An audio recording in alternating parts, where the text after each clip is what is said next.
Hello and welcome to this lecture, and in this lecture we are going to learn about how we could actually go ahead use functions in our website to make sense of the code which we are going to write, and also we are going to learn how to pass in parameters to a particular function. So as I mentioned, a function is basically used to eliminate the repetition of code. So let's say you're building an application and you actually want to make some mathematical operations like addition, subtraction, multiplication, or division. So in that case, what you could do is that you could simply go ahead and add up certain things. But for complex applications, what you need to do is that you need to have a certain line of code which is going to be repeated a number of times. So in order to keep it simple, what we will do is that we will learn how we could perform addition of numbers using a function. So the function is basically going to accept two numbers, add the two numbers up, and it's actually going to give us a result.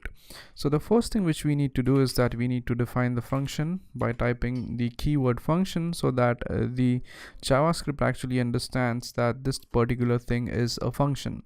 So let's name this function as add, as this is actually going to add up two numbers. Now in parentheses, if you recall, we have left these parentheses empty in the previous lecture. But the significance of these parentheses is that you could actually go ahead and pass in certain parameters to this function. Now what I mean by parameters is that parameters are nothing but they are kind of placeholders to which you could pass in some kind of data. So basically this function is like a black box wherein you put in some data into the function and you get some output. So let's say as we want to add up two numbers, let's take the parameters as x, y, and now you could go ahead and basically define the function. So here in this function, as we basically want to add up two numbers, what we could do is that we could simply take another variable. So let's name this variable as z. So we type z equals x plus y. So as you could see, we basically took these two numbers, added them up, we stored the result into the variable z. So let's make sure that we declare the variable z over here. So now once we have the result in variable z, what we need to do is that we actually need to return the value stored in this variable. So in order to return the value, so the function also returns a particular value. So in this case, as we want to store the result of the addition operation, we use the return statement. So we type in return z, and that's actually going to return the value stored in z, which is nothing but it's going to be our final result. Now once we have this function set up, now let's learn how to call this function. Now as this function is going to accept parameters, we actually need to call this function in a little bit different way.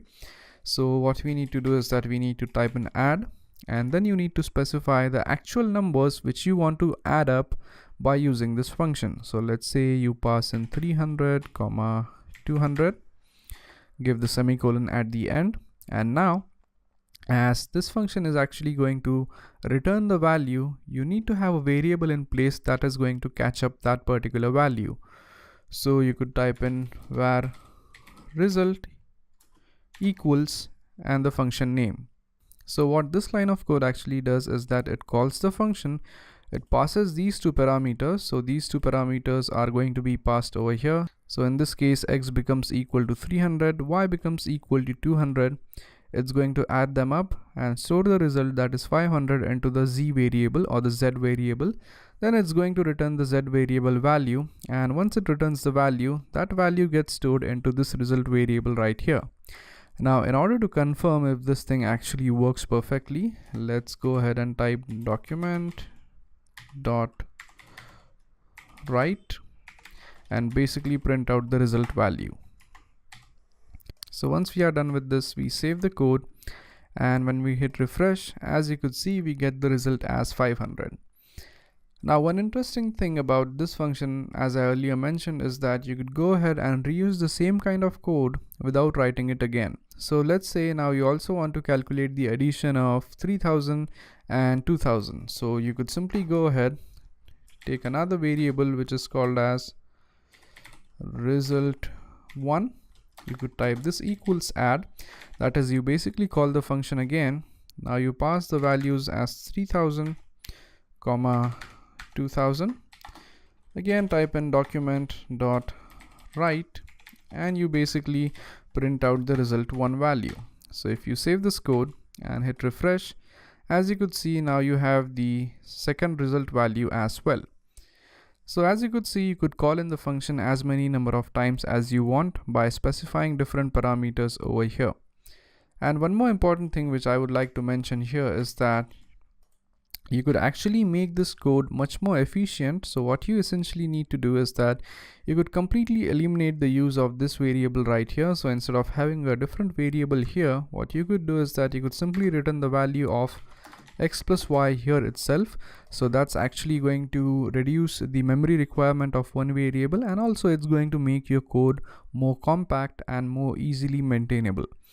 So if you save this code now and hit refresh, as you could see, even though you removed a line of code, it's actually going to work fine because we have included that line of code over here. So that's it for this lecture, and I hope you guys understood how to basically go ahead and pass parameters to a function and how to make a function return a particular value. Now basically, to add in parameters, you specify the parameters in the parentheses, and then while calling the function you need to pass in proper parameters. And also, to make a function return a value, we use the return statement, and after the return statement we basically type in the value which we want to return from this function right here. And to basically catch up the returned value, we need to have a certain variable in place so that whatever value the function returns gets stored into that particular variable. So that's it for this lecture, and I'll see you guys in the next one. Thank you.